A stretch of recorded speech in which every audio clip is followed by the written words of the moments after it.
I helped my dad put in can lighting in his family room, put Lutron button controllers in there. And what I didn't tell him is that I programmed the middle button to turn it into disco mode, right? My little niece, she was over there and she hit the button and it went into disco mode.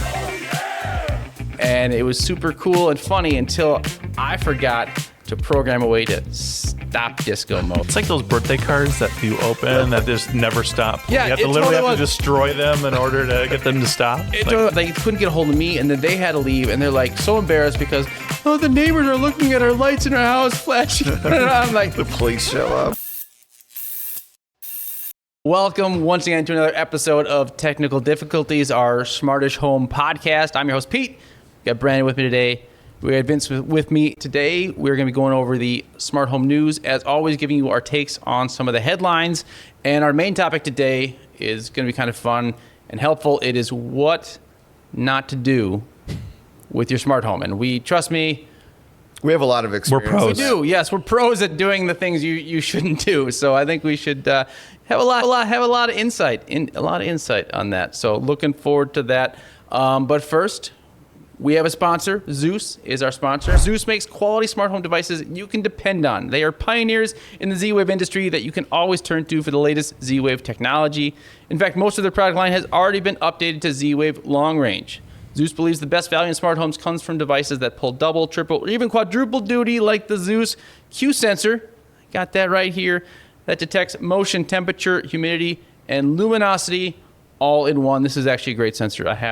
I have it. It's nice, and it's Z-Wave long range, like we said. So you put this in your shed and check all your luminosity needs from your shed. So they even have their own smart hub, the Z-Box Hub. It's for automating your Z-Wave devices. You can order the Z-Box Hub alone or as a value pack. They've got the Z-Box Smart Flood Protection Kit. They've got a Z-Wave Home Alarm Kit that has a couple sensors and the Z-Box Hub. And all their kits are available at a discounted price. You can find the value packs and all of the Z-Wave devices at thesmartesthouse.com. Great prices, great value, great products. I love my Zeus products. I know you guys love your Zeus products. So thank you, Zeus, for being a sponsor of this show. And let's hit the news, guys. Vince, why don't you hit our first news item? Because my iPad just shut down and I can't read right now. Yeah, it was hot off the press as of yesterday. So Amazon is partnering with the NFL to launch limited edition Echo Pops. So, and unlike, or the Echo Pops, they're $40. The limited edition models will be bumped up to $60. But basically, the front of the Echo Pop screen will be your favorite NFL team logo. So you're paying $20. $20 extra for your team logo on your Amazon Pop. So I think the hardcore sports fans are definitely going to go for that. I'm not one of those people. I'm not a big sports guy. Are you a medium core sports fan? A low core? I don't care about sports. Totally not. The people that are into sports are very passionate about their team. So I think this will be a big seller. Now they just need to do NFL and NBA. And MLB and all the. Can you name all the leagues? Can you even? I just did it. Was that it? And then, you said NFL twice. NFL. Yeah. NBA. MLB. NHL. There we go. And Pete actually knows those MLS abbreviations of each of those, I'm assuming. Does he? He has no chance. No chance. Is the multiple listing service actually here for real estate. We are in the real estate offices at Remax here. It makes sense that they're sponsoring or they're making these limited edition pops. Amazon has sponsorship for the NFL all the way through December here, so they're hosting. So. I didn't know that. Yeah. So I just think $20 is kind of a lot to spend just for a logo on your pop. Plus the pops wouldn't be the one I would get anyways. But yeah, but I could get Taylor Swift's boyfriend's team's pop. Is that a thing? I suppose you could. Yeah, Travis Kelce, Chiefs. Yep. Look at you. So the other part of it, though, is unfortunately not all 32 teams are available today. What? So Amazon is rolling them out in waves from now until November 19th. So you can look at a full release schedule. For example, on the 15th, they're going to release the Denver Broncos and the Saints. October 22nd, they're releasing the Vikings and then the Rams. October 20th. Then they have like 3 more of the releases of just 2 teams a week: the Houston's or Texans, and then the Jets on the 29th, Bengals and the Ravens on the 5th, and then Commanders and the Eagles on the 12th, and then everybody else November 19th. really curious what the rationale of this was. It's like just logistics of Printing logistics, printer- probably. Or To be honest with you, I think it has to do with, if we look at, I bet it has to do it's with the Thursday night it's their games. Thursday night games, right? It's their the Thursday Amazon. night games, and that's why they're releasing That is them so on weird. the Thursday night well, games. that's some good marketing there. Do you watch the Thursday night games on Amazon? Yeah, I do. That's like it's just weird. Like I'm not. I forget that it's on Amazon until if I happen to scroll on Amazon day. I'm like, oh look at that, there's a football game on. Yeah, you can tonight. use your Fire Stick and go ahead and tune right in to Thursday night games. So, yeah. Well, in a complete 180. He's like, get out of the sports now. Abort.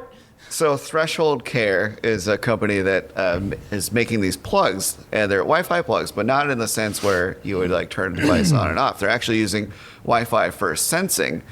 So the idea here is for monitoring seniors or people that need additional care. So it's kind of like a presence sensing type thing. Think like a FP2 sensor, but for the caregivers. And so they're saying that 48 million Americans are assisting an elderly person or someone that's living independently, and this would allow them to have that peace of mind, monitoring them in a non-intrusive way.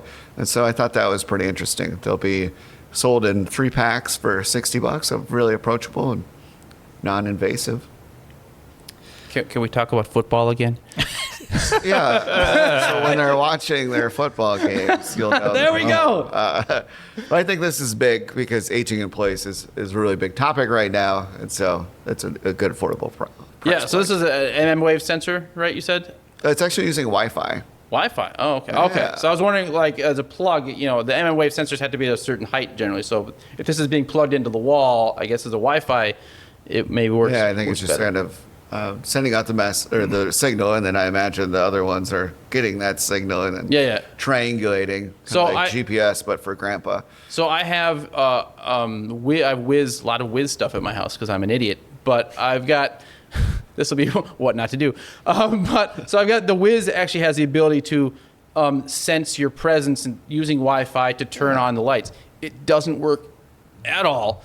But maybe this Hopefully this works better. So Mark and Valerie, they have it in their house, Yeah? and it worked great. Like they walk up to the countertop, light turned on, walked away, turned off. I was pretty impressed. I just think with Interesting. lights though, like it would turn on and off when I don't want it to, but with like this for monitoring, it seems to make sense. Well, yeah, like detecting if your elderly parent is moving. You just want to know, make sure they're like, moving they're around all- the house at some point. So. Exactly. I think this market, like for this type of smart home devices, is probably you'll see exponential growth in the next I think so, too. 5 to 10 For sure. years in this field. But yeah, that's cool. Yeah, because I don't want to actually personally go to my parents' house to check on them. I want to just have something I think it's else just more check about, on them like- and let me know if my inheritance is coming sooner. Or Yeah, it's just more about independent getting any living, versus living in home versus living in a professional care facility or something like that. Yeah. So lots of more devices, I think, coming that way. We got a future episode coming up as well. Hopefully, we'll have a special guest, the Yep, OG hopefully DIY him- smart home guy. Yeah, about aging in place. Get him on. Yeah, but no, but the aging place. Yeah, again. Not because John's old, because he has he's- experience in he this. has experience with this. I think you need to so- clarify. Yes, indeed. So He's yeah, going to watch this episode and be like, I'm not going to go on. All right, next news item here. We are going into the toy department here. Nintendo just announced the Alarmo smart clock. It uses familiar Nintendo music and sounds from iconic Mario games to wake you up. It can sense when you get out of bed and will play victory sounds and stop the alarm when you do. Conversely, if you continue to sleep, the alarm will get louder and more ominous, such as playing the Bowser boss music until you get out of bed. My question is this the greatest alarm clock of all time? And when do I get it? Yes, I need this in my life. Yes, you do. I needed this morning. You sure but- did. You sure did. Why didn't we have this product ahead of time? I think it just came out yesterday. So a couple weeks we ago need from to the get time. on it. Yeah, no, they had a little video of it. It looks pretty I'm awesome. gonna order it right now. You should. Like it has a little LED screen too that plays a little. It has little. You can put the Is it characters. pre-order or is it for sale right now? I think it's for sale right now. I wasn't. So what is it called? It's the Nintendo Alarmo smart clock. Alarmo. I like that. Alarmo. Yeah. So it plays all the music. It looks fun and it has a sensor to see if you're in bed or not. So yeah. That's cool. I wonder how it detects if you're in bed or not. I assume it uses a millimeter wave type. Or the Wi-Fi. Or the Wi-Fi. Probably millimeter wave, but all right. It's not on Amazon currently. I will get it at the GameStop or Target or wherever Nintendo is sold. I believe I didn't write it down. I believe it was $99.99 for the. Okay, maybe I'm a little bit less excited. Christmas is coming up though, so The Bowser that'd be music, a good though. one. if you guys want to get me something nice, I'm all over it. I'm all over it. So wait, we got to get it for him though. yes, Shoot. for sure. I like the idea that it gets increasingly more annoying until you wake up. I think you can only get it off of the Nintendo website right now, directly is that from what it them, is? Okay. and it's $100. So Yeah. I he's just making clicked me add sign in right now. I clicked add to cart for him. Today we're talking primarily about what not to do in your smart home, and this is something that we all have a lot of experience with. Done a lot of things that you probably shouldn't do, wouldn't recommend to A lot anybody of else. regrets. See, Yes. like that. Don't say regrets into the microphone. But yeah, I have made several mistakes, and we're gonna help you not make those same mistakes. So here are the things not to do in your smart home, and I'm gonna lead it off here. So the number one thing I'd say not to do is do not have too many ecosystems in your smart home. Now I have so many ecosystems in my smart home, you guys. It's ridiculous. I've got the hub. Okay, I don't even know. I have a Hubitat. I've got the Homey Pro. I now have a Home Assistant. I've got an Aqara hub. I've got a Hue. I've got SmartThings. I've got everything you can possibly imagine, including all the Apple Home app. It's great, and I do it for testing. You know, a lot of it is because I do testing and things like this. But even if I wasn't testing, like, some things are good for some things, some are good for other things, but don't do this to yourself, all right? You don't have to. Sometimes just find an ecosystem you like and work around that, right?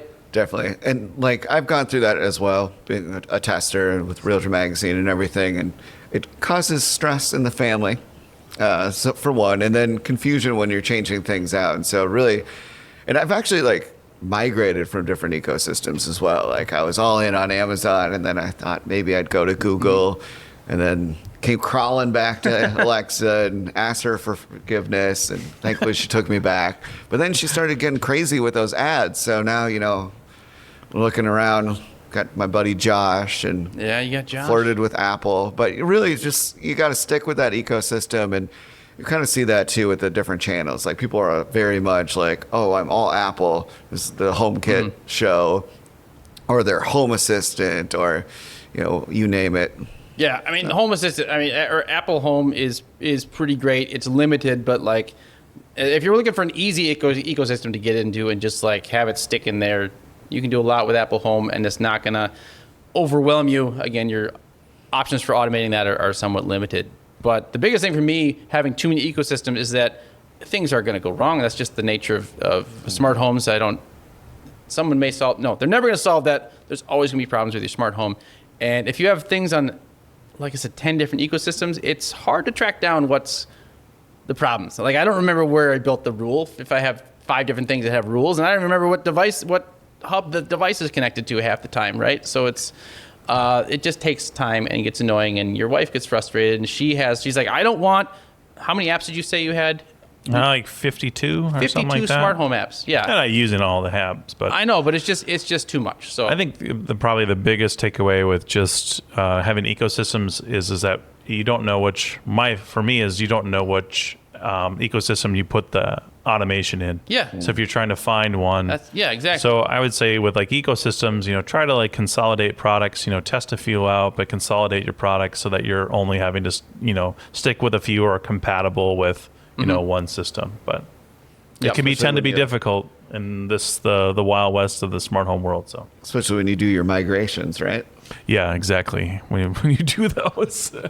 Yeah, just burn your house down and start over. Tell That's the what I would viewers do. about your migration experience. Oh my gosh. SmartThings out there. Yeah, so like I was moving from, now they have a tool, by the way, but wasn't available when I did mine, but I moved from the version 2 of the SmartThings Hub to the version 3, and so you have to, especially, I love Z-Wave to death, but if you have to take everything out. You have to exclude everything from the system Yep. and then re-include it, because one device can only be included into one ecosystem. And so that was that really sucked. Unless you're with Matter, and then it's a whole weird convoluted process, which, to be fair, is fairly simple for just one ecosystem, but then trying to do multiple is a nightmare. But Yeah. I think also with that too is just when you're talking about ecosystems, there's usually you have a lot of duplicates, and that causes Oh my a lot God, of yes. Oh, when it comes into Alexa, right? I've got Yeah. 4 different, I have Hue connected to 4 different It's things, and then Hue all of a sudden they that's- all add it to, yeah, Hue seems to be the culprit, because then it Hue's gets gotta solve added that. multiple times, or Yes. switches. But Switches even- and lights, it seems like, are the big ones. But for example, if you have like an Amazon Echo ecosystem, and then I have SmartThings, and then I have a third-party device that's connected to SmartThings, but you can also connect that third-party device to the Amazon Echo, then you're going to get duplicates as well. Yeah. And so try to limit where you're making your connections. Only make them to one ecosystem, not to all of them. Like, you don't have to have multiples. Yeah, It that makes makes it sense. makes it a huge mess. one complaint I have about the Homey Pro versus Hubitat is Hubitat, you can pick which devices it sends to Amazon, right? So you can avoid those duplicates. Homey automatically sends all of your connected devices to Amazon, so you have to go in and delete it again. So I do appreciate that Hubitat Yeah. lets With- you pick and choose. I integrate all of my Home Assistant devices into my Amazon or ecosystem or ecosystem, and in Home Assistant you can select and deselect which ones you want to transfer over to Yeah. the Amazon Echoes, and so you don't have to Yep, have a bunch of duplicates. that's nice. Yeah, something that I learned like very early on was not to overload my Wi-Fi network. So of course I just had the one that was included, right, from Comcast or Xfinity, and that's fairly limited in how many devices can connect to it. And so when I first got in the game, I had that Ecobee thermostat. I think might have been my first device, and then one of the Echoes when it was a cylinder. Remember those? Yep. Yeah, I was OG had that, and then I got into lighting. Right? Do you still have it? It's probably worth some money. No, well, I think I sold it. They're always coming out with new generations. So what ended up happening, though, is once I got these light switches, I had too many, and then they were starting to drop off the network. And so I had to upgrade my network. And then now at our new house, I had the Arrow, which worked well for a good while, but now we've got way too many devices.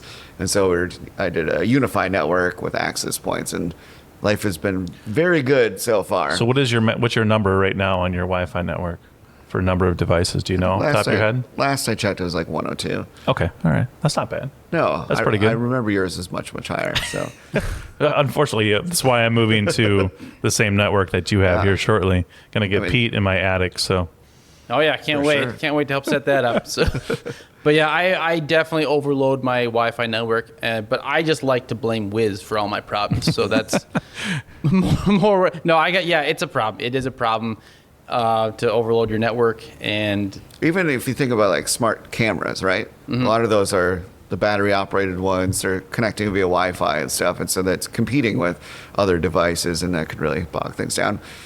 so the problem is that there's not like a one size fits all solution to it. Really, it's hard to know. Be like, if I get this, it's going to solve all my problems. There's just a whole bunch of different things you can get, routers and different things, and they all have different pros and cons to them. And there's a learning curve. Well, for Wi-Fi, even if you don't, I mean, unified systems are expensive, but let's say you have a mesh Wi-Fi network, and you can hardwire those as well. So even if you have some of those access point nodes that you have spread throughout your house, if there is a way for you to even just run a couple of Ethernet cables to those, that's going to significantly increase your performance, just even with a regular Wi-Fi mesh system. And anytime you can, you always want to use the Ethernet cable over connecting to Wi-Fi. I think True. a lot of people just think everything should be wireless, and that's just not true. No, and there's Especially like too much going on in the TVs network. and like Yep.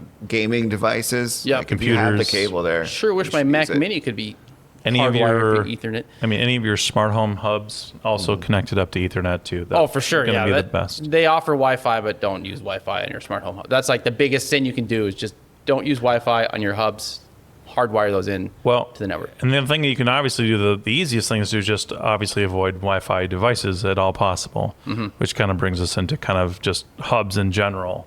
Like, don't overlook, different types of hubs and protocols when you're putting together your Wi-Fi, including Zigbee, Z-Wave, even like Apple HomeKit. Those different networks will pull away from your Wi-Fi, so you're not on that network.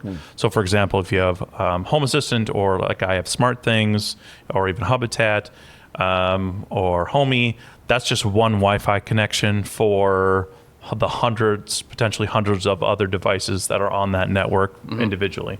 So that's a huge So Pete, you talked about how many hubs you have.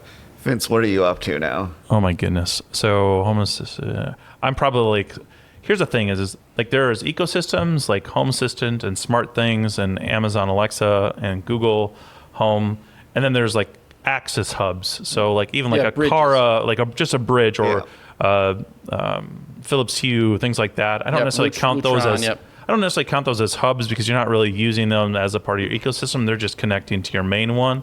But so I mean, I have a main. I use 3 systems: SmartThings, Amazon, and then a Home Assistant for my main ones. But I have a lot of extra hubs like Philips Hue.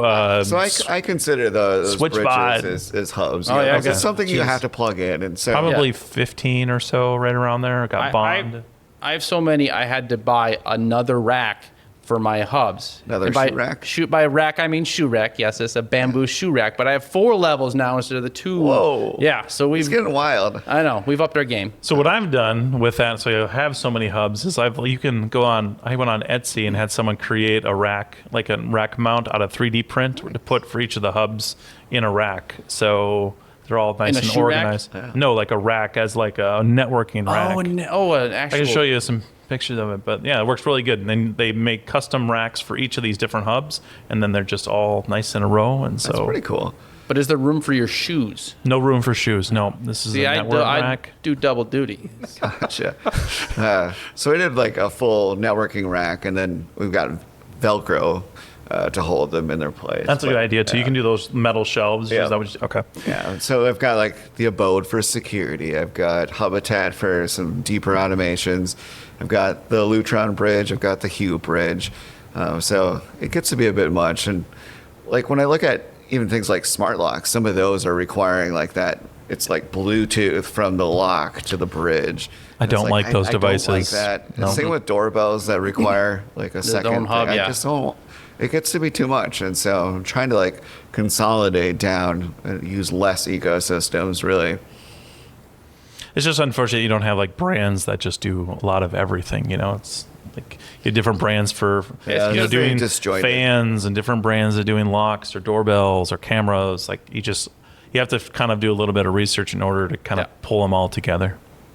Yeah, there's no money in them working together. They want to own everything, so they all try to do their own thing, and it doesn't compatible. It's stupid, but it's the way it is. Just like with ends up making you spend a lot of money. Yep. So. Yep. Which is what they want. Except for Z-Wave. I mean, Z-Wave's very for the most part, it's all included system. There's most devices you can get for Z-Wave. I'm a big proponent of Z-Wave products. Yeah. Z-Wave is very, very good. All right, is it my list here? Number 3 Yeah, here? you're number 3. I tried to give you a softball. I know you did. Yeah, So listen, I'm so deep into my hatred of Wi-Fi that I couldn't. Okay, so the softball is you need to don't buy cheap, unreliable devices. That's the next don't is don't buy cheap. And I know this because I have done lots of that. That's my Guilty MO. as charged. Oh my gosh, they always seem like such a good deal. There's a reason they're cheap. Yeah, apparently there is. Yeah. Again, we've talked about Wiz is like the Wiz will never sponsor us. Okay, this is Who else is not going to? I think they're owned by Philips. That's why I thought okay. they'd be so good. Like I love Philips Hue, and then I'm like, oh, Wiz, it's the same company. No, they're terrible. But yeah, I learned my lesson with that. I bought a lot of cheap bulbs. I bought a lot of cheap everything, and I've like for light bulbs, like that's why I switched to Hue. Like I just don't buy any other bulbs. Like I just know they work, and there's even expensive bulbs that just don't work very well. Yeah, that's the thing. thing. Yeah, LifeX. I've had so much trouble with them. So yeah, I just went with. They'll make a comeback eventually. I went with the Hue. Because they were bought out. My big thing is blink. Like I see people buy blink cameras, and I'm like, don't do it. You're gonna be disappointed. Like, Yeah. you're just setting yourself up for failure. So spend a little bit more. Ideally, hardwire it, but yeah, don't go cheap on cameras. That's for sure. So, well, and that's the thing too, is like when you talk about like cheap, unreliable devices, like a lot of them are going to be like Wi-Fi based or Bluetooth based, but a lot more expensive devices are like, for example, Z-Wave devices tend to be more expensive because they have to pay in order to have the Z-Wave chip that's in them. And so sometimes like that makes a difference. If it's like some cheap China stuff you're buying off AliExpress or like the Xiaomi stuff or Smart Life or whatever the brand, like you tend to run into more problems for saying that, but I am not a fan of any product that requires me to install Smart Life on my phone. Oh, agreed. Yeah, I totally agree with that. I do have a couple, but not many. But I know agree. that you can like basically hack them so that they work locally, but a lot of them they ping a server in China to do anything. Correct. It's crazy. Like, I mean, that's why they're so cheap. Partly is because they can get your information out of it, and like, he's not a conspiracy theorist. No, not at all. Where's his tin hat? I mean, I get it the is, point though, of like, the ecosystem and to make it more affordable and approachable, and then any manufacturer can use that. That's all great and stuff, but like, you certainly get what you pay for. Yeah, and most of those are using like Zigbee or Wi-Fi protocols because it's open source. You know, you don't have to pay. They don't have to pay to play. You know, anybody can use it. Yeah, and I think when we're using these different products, it's really important to use two-factor authentication whenever possible. Use reputable brands. I know I hate two-factor. I know why we have it. I know why I have to use it, but God, I hate it. It is annoying, It's but so like annoying. if we're talking about the security of our home and our network. Especially cameras. The other thing too is using unique passwords. So think like how many people just use the same password for everything. So, Not me. you know, password is password, and then they made us add a capital, so capital P. Then they make us add a number, so capital P, password 1. Then we had to add a symbol. So what symbol did you go with? Exclamation point. There Boom. we go.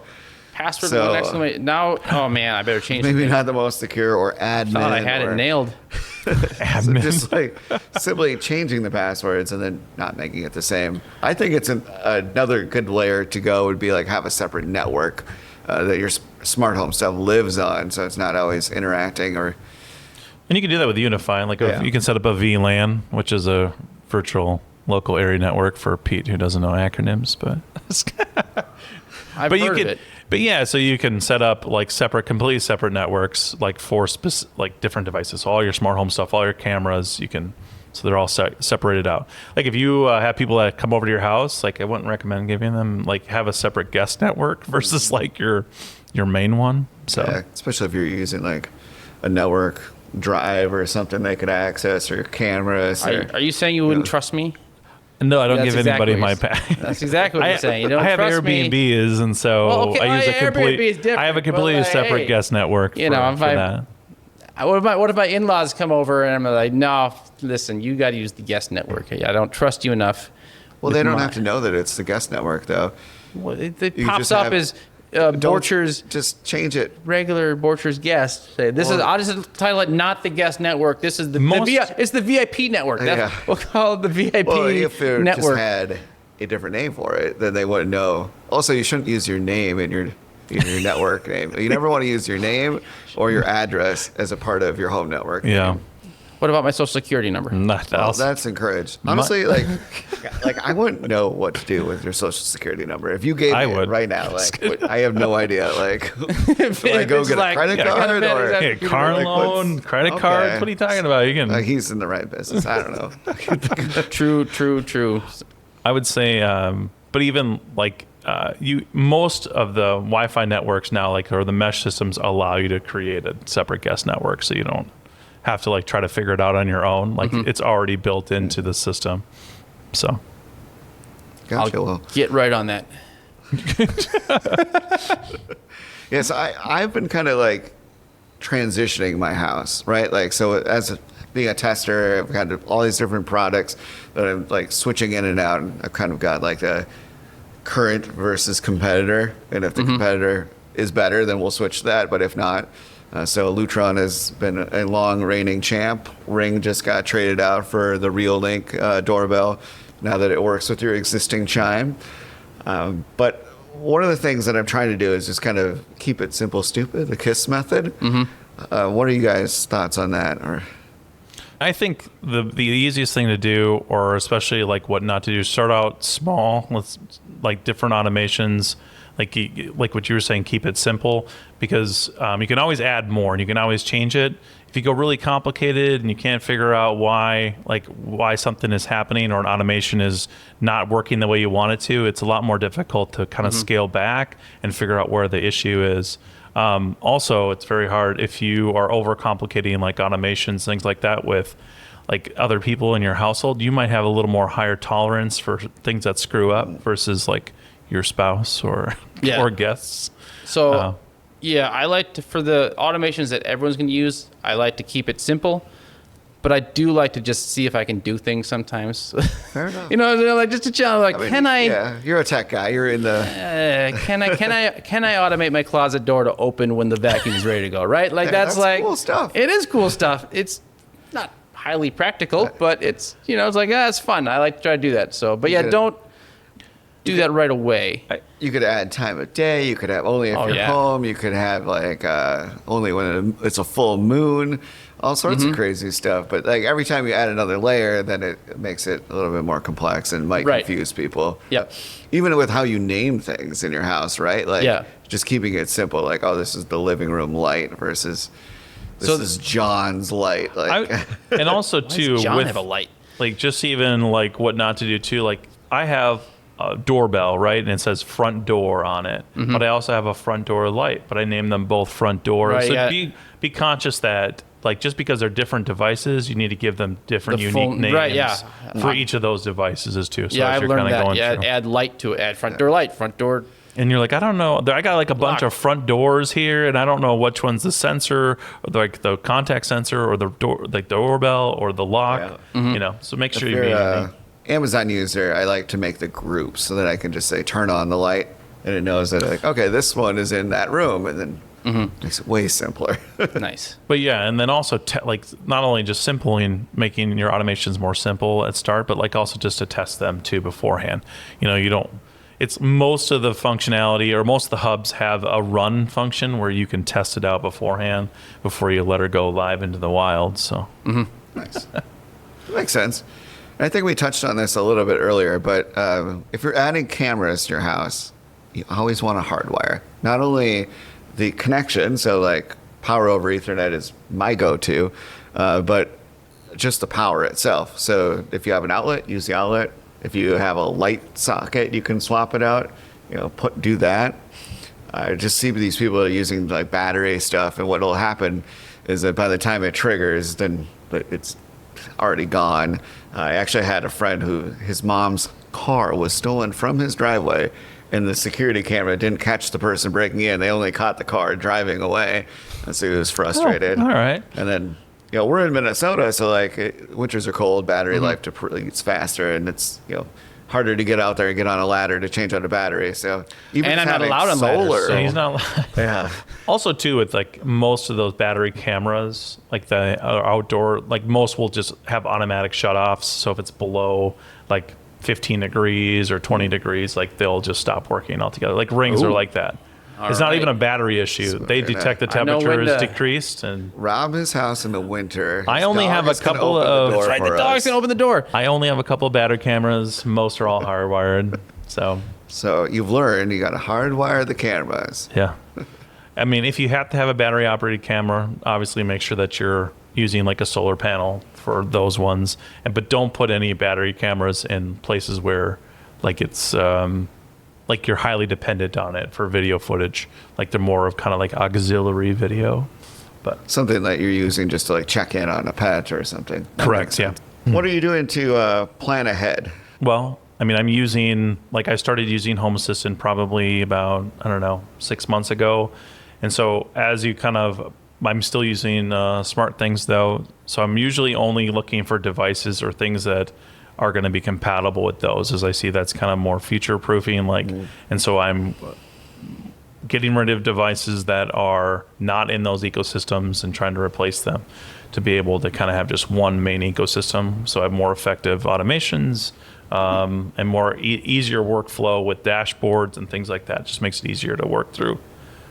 That's kind of, I mean, we're future-proofing. That's where I'm at with those. Yeah. So we kind of like step back, focus on things that are going to be compatible with the mindset that like maybe here's where you're at in the journey and you kind of know where you want to go. And so you're not going to just buy some random one-off device that doesn't fit in with everything else. Right. And then just working within those systems, even if I want something really bad. But if it doesn't work, I think when you first start off your smart home journey, you like get really excited about everything. And so you're just kind of like, buying a lot of different stuff and they don't necessarily kind of mesh together and you don't realize that until afterwards. Yeah, and then you're rebuying things. And I think we kind of touched on that too when we went through that process of like $500, $1,000, $2,000 smart home. And we all kind of came to the same conclusion. Like this is something where we can build off of that. And then budgeting wise too, like we're not all made of money here. So like, how are you trying to plan out, like, do you guys go room by room or do you go like product category or how do you kind of approach? I look at Amazon Prime Day and see what excites me. And I go, ooh, gives them shiny. the tingly feeling. Yeah, and then I get that. So I'm usually going, I feel like I'm going probably like just at this point in my process, like what is like going to solve the next problem for me. Like for devices, like I'm working on a couple of projects that are more DIY, but like I'm only really kind of, those are the ones I'm kind of moving towards. I think the biggest takeaway for me was that we need to get spouse approval factor before and to make sure that anything you do, like it still functions the old way. So if you're going to do smart lighting, the switch better work like a switch. They shouldn't have to leave it on or don't touch that one. That's going to cause problems in your relationship. And if you do an automation or you change an automation, it's important to tell them about that. yeah. And maybe don't test 7 robot vacuums when your wife is working from home in the peak of the pandemic.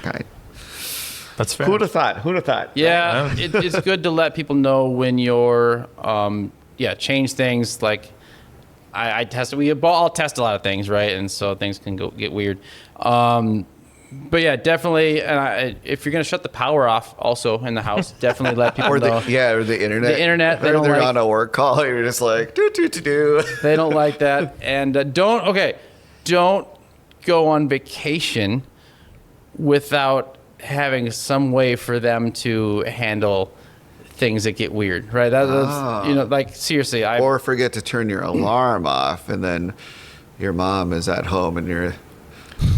We were like literally, it's funny you say that. We were literally on a cruise and Anna's mom was spending a couple days at our house and there was a leak detected and the mowing shut off all the water in the house and she couldn't get a hold of us. Basically the house had no water. And so she basically had to leave because she didn't know what she was, obviously doing. So then we get to a port and the phone pops up that, you had... Yeah, I agree with that 100%. Like that's funny. She refuses to spend the night at our house any longer if we're not there. So smart.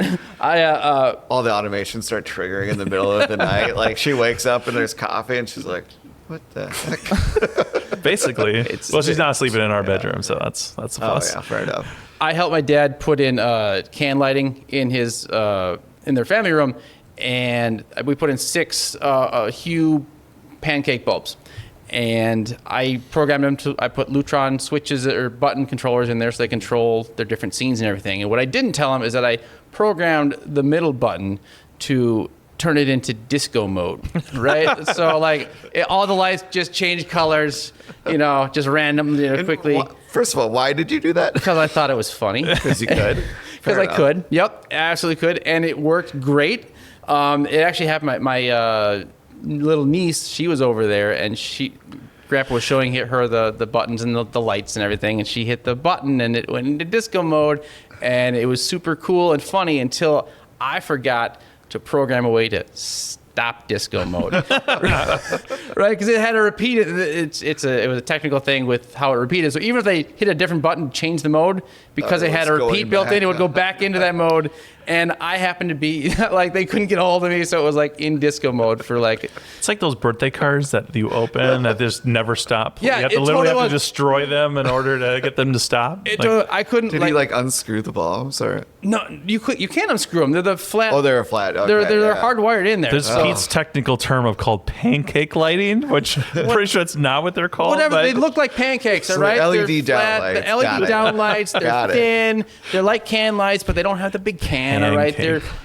But yeah, so they couldn't get a hold of me, and then they had to leave, and they're like so embarrassed because the neighbors are looking at our lights in our house flashing. And I'm like, The police show up. I love it. What? I love it. It made me so happy. But what's going on? We solved the problem. So probably the key takeaway of that is don't overwhelm guests and family with over automation. So Make Indeed. sure that stuff just works the way they think it would work. Yeah.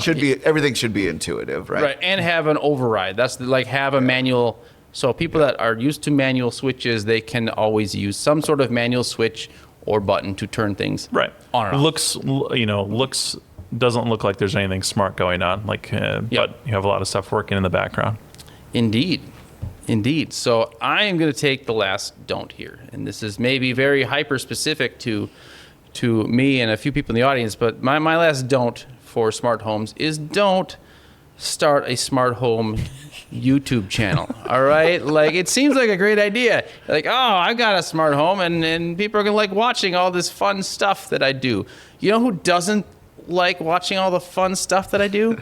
Your wife? My wife does not enjoy, because the fun stuff that I show on the channel often involves a lot of not fun stuff to get there, right? And I'm always like, and then when we get something good, right? Like we got this lock that we like. It's like, oh, well, I'm going to swap that out for another My one. wife was like, why is there a different one already? I thought that one was a good one. Like, well, you see, we have 27 to get through. We only have one Exactly. front door. So here we go, babe. Exactly.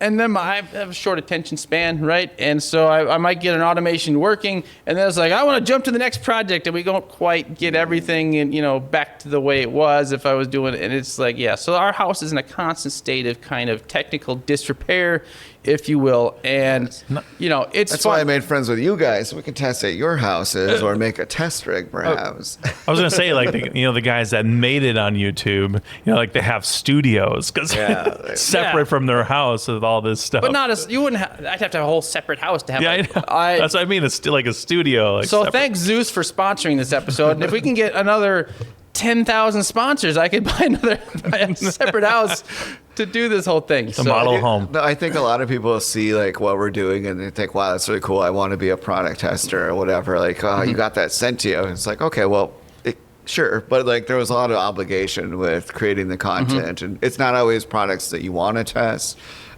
Sometimes you deal with unruly sponsors or demands and stuff. And check out your channel for the tour you did of Mark and Valerie's house at my home. Like then you can see what it's really like to have all this. Like they call it the Frankenstein house. 'Cause they have all the different things going on. But it is fun to test the products and get them and stuff. But like honestly, if I put that amount of effort towards like anything else, I would make more money and I could just buy the stuff that I want. So like if you're doing it because you want to get free product, I don't think that's a good driver. And if you're doing it to make money, I'm sorry, but the YouTube ad revenue has gone down so much that it's like you're seeing a lot of big names like diversify, bring on sponsors, or just quit because it's not sustainable. So you're gonna do it because you enjoy it. Do it.